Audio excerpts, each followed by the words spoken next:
Suatu lubang disinari berkas cahaya dengan panjang gelombang lambda sama dengan 500 nanometer. Jika jari lubang sebesar A sama dengan 400 lambda, maka lebar pola terang tengah yang terlihat pada layar sejauh 1 meter dari lubang adalah sebesar. Soal ini kita selesaikan dengan menggunakan konsep difraksi celah tunggal. Kita anggap lubang merupakan suatu celah tunggal atau suatu celah sempit. Ketika sinar yang datang menuju celah tersebut akan mengalami difraksi, seperti yang ditunjukkan pada gambar. Untuk menganalisis pola terang dan gelap, kita gunakan prinsip Huygens yang mengatakan bahwa tiap titik pada celah dapat dianggap sebagai sumber cahaya koheren. Jadi dari gambar, titik 1 menghasilkan sinar 1, titik 2 menghasilkan sinar 2, titik 3, titik 4, dan titik 5, dan seterusnya. Itu menghasilkan gelombang koheren. Dengan anggapan ini, kita dapat mengatakan bahwa pola-pola terang dan gelap pada layar diakibatkan oleh interferensi atau gabungan dari sumber-sumber cahaya yang berupa titik-titik pada celah. Kita membagi gelombang datang menjadi 2 kelompok, yaitu kelompok atas, yaitu gelombang 3, 4, 5, dan kelompok bawah, yaitu gelombang 2 dan gelombang 1. Beda lintasan antara gelombang atas dan gelombang bawah ini sebesar A/2 sin theta. Jadi gelombang atasnya kita ambil gelombang 3 dan gelombang bawahnya gelombang 1. Beda lintasannya itu adalah sebesar A/2 sin theta. Jika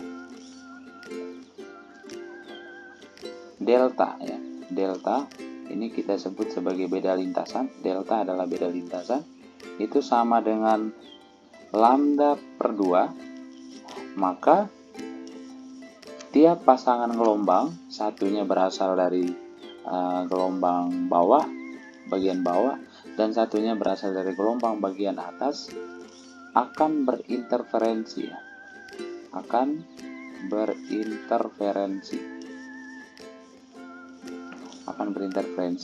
saling meniadakan.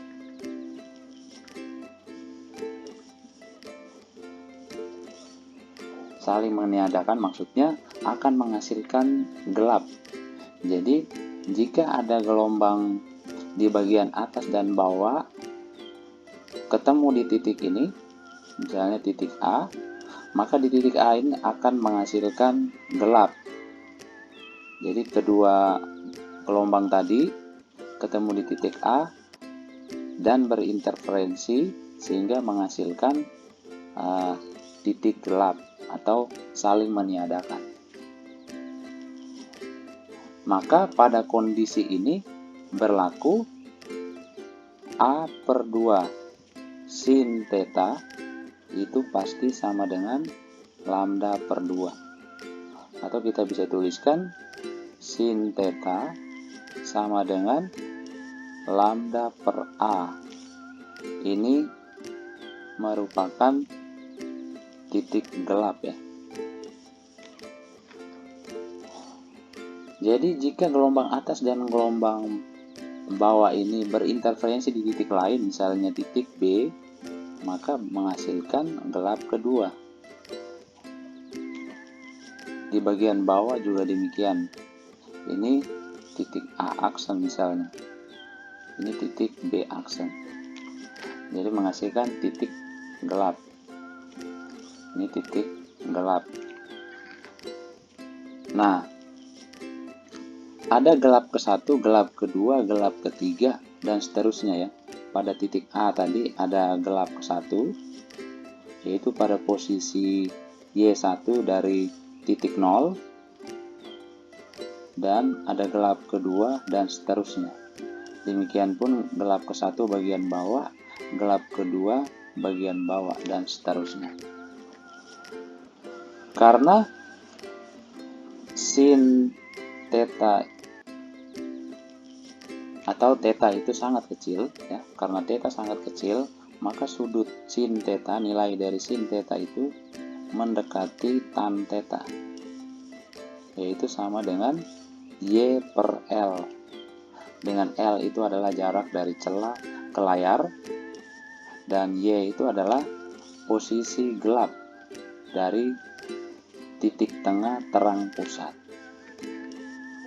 Maka kita dapatkan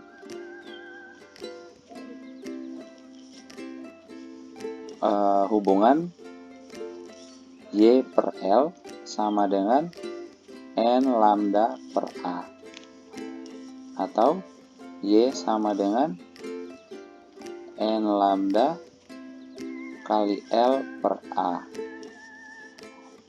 dengan N itu sama dengan gelap ke-1, gelap ke-2, gelap ke-3, dan seterusnya. Gelap ke-1, gelap ke-2, gelap ke-3, dan seterusnya, itu nilai N.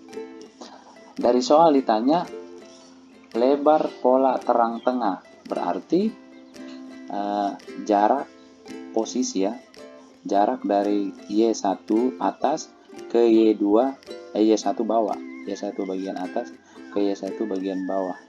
Nih, panjang, atau saya tunjukkan di sini, yaitu A ke A aksen. Dari gambar jelas bahwa lebar pola terang tengah itu besarnya sama dengan 2Y1, ya, 2Y1 itu merupakan lebar pola terang tengah, ya.